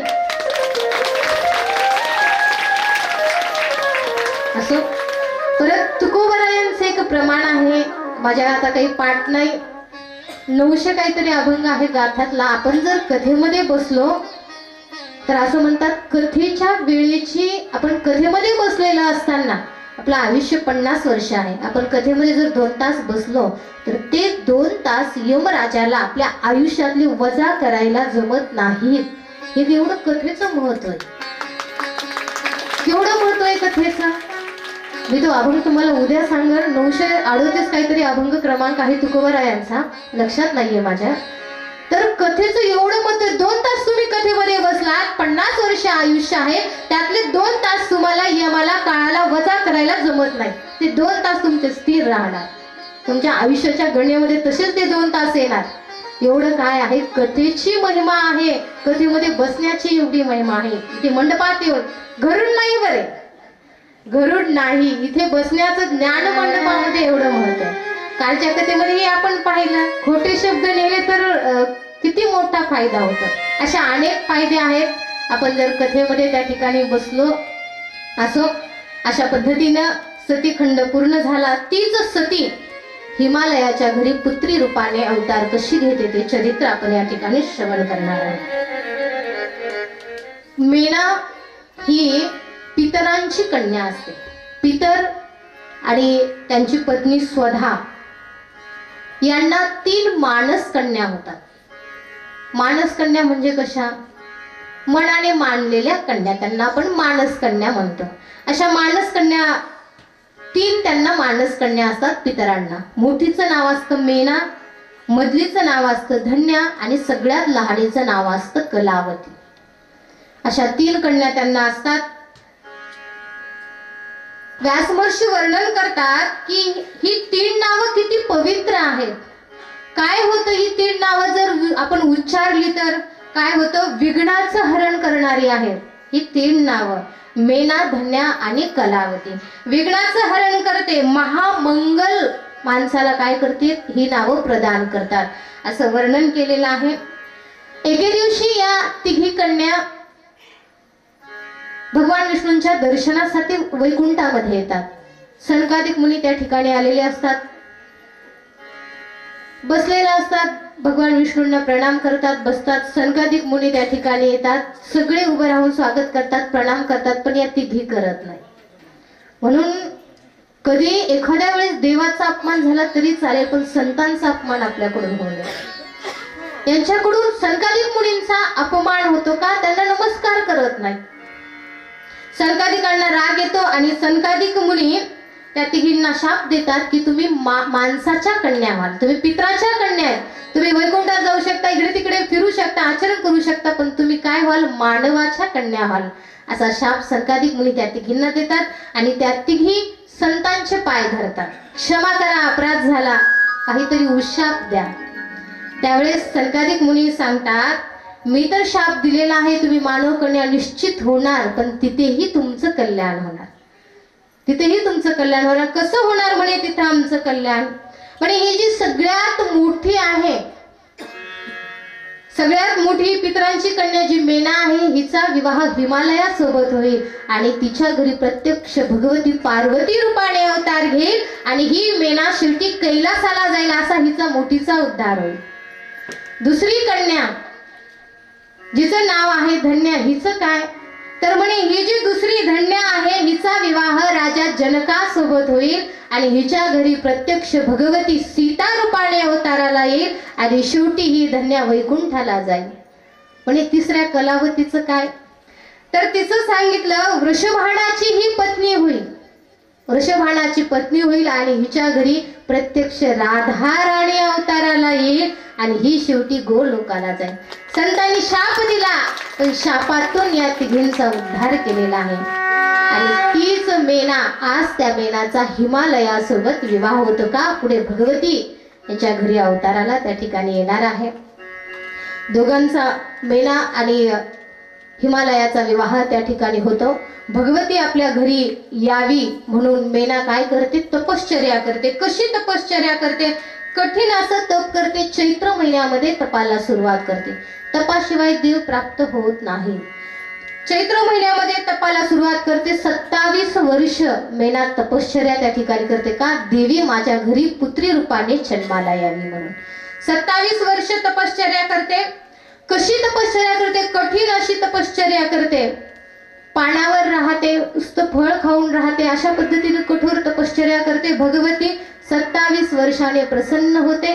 त्यावेळेस ही 2 वर मागते मेना भगवतीकडे. मातोश्री, पहिल्या वराने मला 100 मुलं व्हावेत आणि ती 100 मुलं बलाढ्य असावीत, त्याच्यामध्ये ताकद असावी. आणि दुसऱ्या वराने तुम्ही माझ्या घरी कन्या रूपाने अवतार घ्यावा अशी माझी इच्छा आहे. भगवती वरदान देते आणि भगवती अदृश्य होते. अदृश्य झाल्यानंतर योग्य वेळ येते आणि योग्य वेळ आल्यानंतर सुरुवातीला मैनाक नावाचा पुत्र मेनाला होतो. पहिला मुलगा झाला की मेनेच्या नावावरून त्याचं नाव मैनाक असं ठेवलं जातं. आणि तो खूप वीर असतो, समुद्रासोबत तो मैत्री करतो, समुद्र त्याचा मित्र होता. अशा पद्धतीने 100 पुत्र होतात. आता 100 पुत्र झाले पण तरी मनाला समाधान नाही का, मुलगी घरी नाही, कन्या नाही. कन्या मला कधी होईल, भगवतीने वरदान दिले तुझ्या घरी कन्या रूपाने अवताराला येईल, ती वेळ कधी येईल याची आतुरता मेनाला लागलेली आहे. कधी येईल ती वेळ, कधी भगवती माझ्या घरी अवताराला येईल. आणि त्याची योग्य वेळ आता येते आणि भगवती मेनाच्या गर्भामध्ये प्रवेश करते. जेव्हा सर्व देवतांना कळतं तेव्हा सर्व देवता गर्भातील भगवतीची स्तुती करण्यासाठी हिमालयाच्या घरी हिमालय पर्वतावर येतात. भगवतीची स्तुती त्या ठिकाणी केल्या जाते. भगवतीची स्तुती त्या ठिकाणी करतात आणि सगळेजण काय करतात, पुन्हा आपापल्या देवलोकामध्ये निघून जातात. आता भगवतीच्या प्राकट्याची वेळ येते. चला आपल्या पार्वती मातोश्रींना घेऊन या. भगवतीच्या प्रागट्याची वेळ येते आणि ही मेणा, या मेण्याच्या चेहऱ्यावर तेज दिसायला लागतं का, प्रत्यक्ष भगवती गर्भामध्ये आहे, ती अत्यंत सुंदर दिसायला लागते. हिमालयालाही आनंद होतो का, माझ्या घरी आज भगवती त्या ठिकाणी अवताराला येणार आहे. सर्वांना आनंद होतो. सगळं हिमालया पर्वतावर सगळं वातावरण अत्यंत आनंदी झालेलं आहे का, प्रत्यक्ष भगवती आता अवताराला येणार आहे. सगळीकडे आनंदोत्सव साजरा होऊ लागलेला आहे. सगळं वातावरण शुभ झालेलं आहे. वसंत ऋतू आहे, चैत्राचा महिना आहे. वसंत ऋतू आहे, चैत्राचा महिना आहे, नवमी तिथी आहे. बघा पार्वती मातोश्री कधी प्रगट झाल्या, त्यांनी अवतार कधी धारण केला. मार्गशीर चैत्र महिना आहे, वसंत नावाचा ऋतू आहे, नवमी तिथी आहे. चैत्र महिन्यामध्ये नवमी तिथी आहे. मृगशिरा नावाचं नक्षत्र आहे. या दिवशी अर्ध्या रात्री 12 वाजता जसं चंद्रमंडलामधून गंगा प्रगट व्हावी त्याप्रमाणे भगवती हिमालय पर्वताच्या घरी प्रगट झाली, पण अष्टभुजा रूपाने प्रगट झाली. आणखी लहान बालक झाली नाही. भगवती मोठ्या रूपामध्ये हिमालय आणि मेनाच्या समोर प्रगट झाली. दोघा पती पत्नींनी भगवतीची स्तुती केलेली आहे. भगवती आता काय करा, छोटं रूप धारण करा, कारण एवढ्या मोठ्या रूपामध्ये तुम्हाला माझी कन्या कोणीच म्हणणार नाही. पण काय करा, तुम्ही छोटासा अवतार त्या ठिकाणी धारण करा. जसं लहान बालक असतं जन्माला आलेलं, तसा अवतार तुम्ही धारण करा अशी विनंती भगवतीला केली. आणि त्या दोघांच्या समोर पाहत पाहत भगवतीनं छोटस बाल रूप धारण केलेलं आहे. ओम नमः पार्वते पतये शिव हर हर महादेव, भोलेनाथ भगवान की जय. शर्करा योग आज आपल्या कथेमध्ये झालेला आहे. सर्वांनी मैयाच्या जन्माचा आनंद त्या ठिकाणी प्राप्त करायचा आहे. गती माई प्रगती हे पार्वती माई हिमाचलपुर माझे बधाई प्रगती हे पार्वती माई हिमाचलपुर माझे बधाई पावल्या खेळा जागेवर पावल्या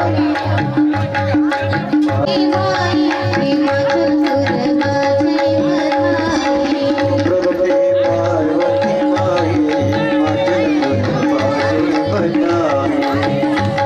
सर्वांनी जागेवर पावल्या खेळायचा आनंद घ्या. बाजे बताई मैया बाजे बताई बधाई मैया माझे बधाई बाजे बताई मैया बाजे बताई प्रगती है माई हिमाचलपुर बाजे बधाई प्रगति पार्वती माई हिमाचलपुर बाजे बताई ओ प्रगति पार्वती माई हिमाचलपुर बाजे बताई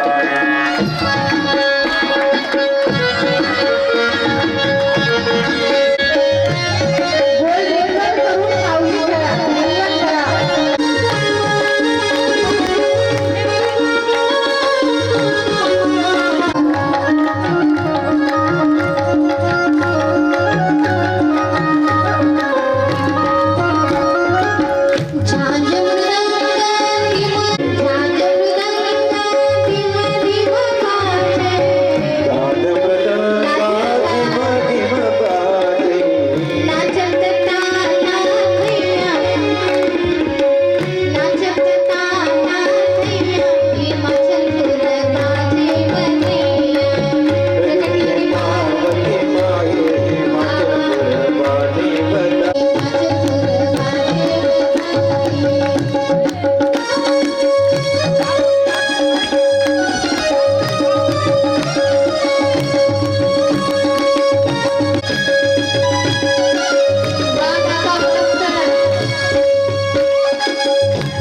एक कालिका नगरमधून एक शिवाजीनगरमधून एक जिजामाता नगरमधून इकडून तिकडून आलो थोडा वेळ गप्पा मारायला द्या.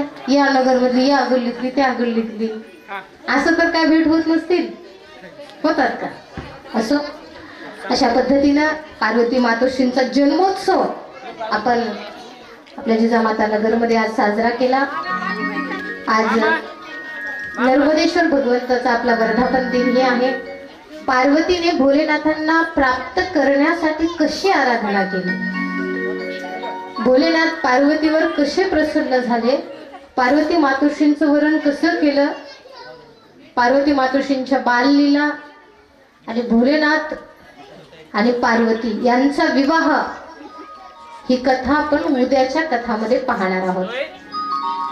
उद्या शिव पार्वती बनवायचे आहेत.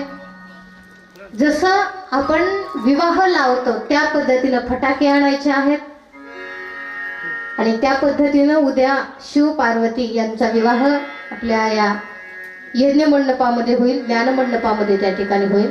सर्वांनी उद्या लाल रंगाच्या साड्या उद्याच्या कथेमध्ये घालून यायच्या. मंडप लाल दिसला पाहिजे. आज जसा पिवळा दिसतोय तसा उद्या कसा दिसला पाहिजे, लाल दिसला पाहिजे. सर्वांनी उद्या लाल साड्या घालायच्या आहेत.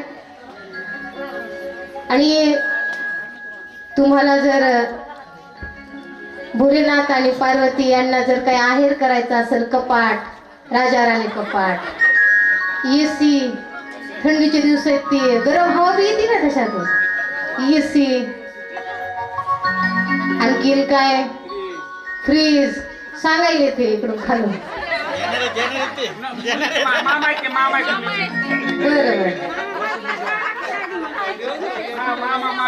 अशा पद्धतीनं कुणाला काही भोलेनाथांना द्यायचं असेल तर आपण उद्या आहेर त्या ठिकाणी स्वीकारला जाईल. असो पुढचंही आपल्याला आता दीपोत्सव करायचा आहे. पुढचं नियोजन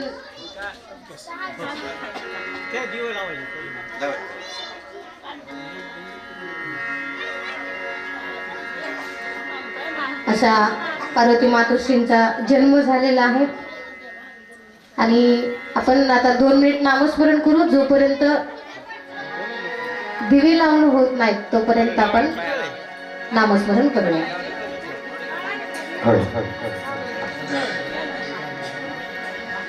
शिव शिव शिव शंभो महादेव शंभो, शिव शिव शिव शंभो महादेव शंभो, शिव शिव शिव शंभो महादेव शंभो, शिव शिव शिव शंभो महादेव शंभो, शिव शिव शिव शंभो महादेव शंभो, शिव शिव शिव शंभो महादेव शंभो, महादेव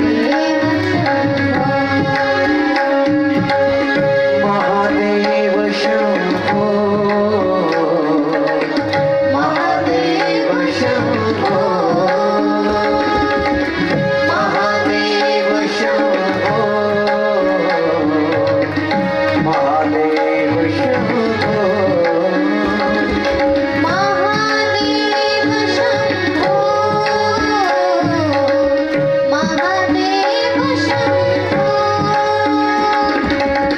शिव शंभो महादेव शंभो, शिव शिव शिव शंभो महादेव शंभो. भाजपा नेते ज्ञानेश्वर नाना मेलके यांचं आपल्या ज्ञानसत्रामध्ये आगमन त्या ठिकाणी झालेलं आहे. ज्ञानेश्वर नाना मेलके सर्वांनी टाळ्या वाजवून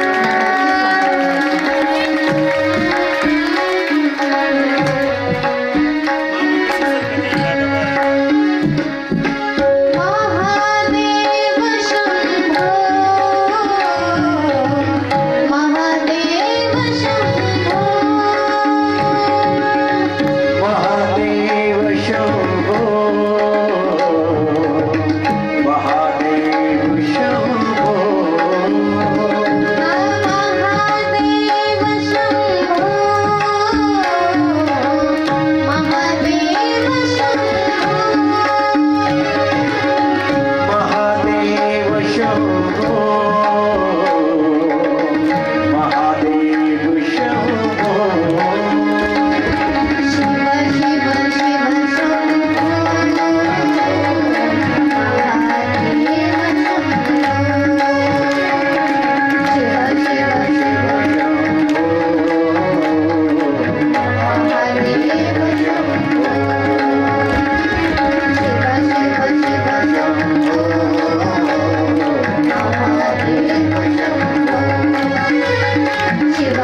संसार सारो भुजगेंद्रहारो सदा बसंत हूँ हृदयारविंदे भवानी सहित नमामि मन में बसाकर तेरी मूर्ति उतारो मुसीबती तेरी आरती मन में बसाकर तेरी मूर्ति उतारो मुसीबती तेरी आरती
पंढरीनाथ भगवान माऊली ज्ञानेश्वर महाराज जगद्गुरु तुकाराम महाराज की जय।